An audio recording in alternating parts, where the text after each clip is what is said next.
फैसल जावेद और आप देख रहे हैं हमारा YouTube channel talk with Faisal. खबर शामिल करते हैं डहरावाला से, जहां डहरावाला में डिप्टी कमिश्नर शोएब खान जदून की हदायत पर फ्रेंड्स ऑफ कमेटी के कन्वीनर मोहम्मद जाहिद अली की मुलाकात अंजुमन ताजरान डहरावाला से हुई। मजीद तफसीलात देखते हैं इस वीडियो में। Deputy commissioner Bahawalnagar Shoaib Khan Jadoon की हदायत पर डहरावाला में फ्रेंड्स ऑफ कमेटी के convener Zahid Ali principal government model high school Chishtia ने डहरावाला की अंजुमन ताजरान से मुलाकात की।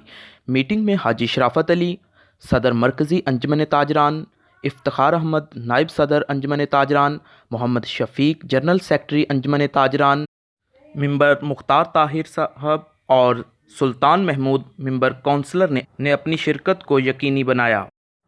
मीटिंग का मकसद ज़्यादा से ज़्यादा फंड्स इकट्ठा करना और मुस्तहिक अफराद को तलाश करने के लाहे अमल पर गौर किया गया ताकि मुस्तहिक अफराद को फौरी इमदाद मिल सके।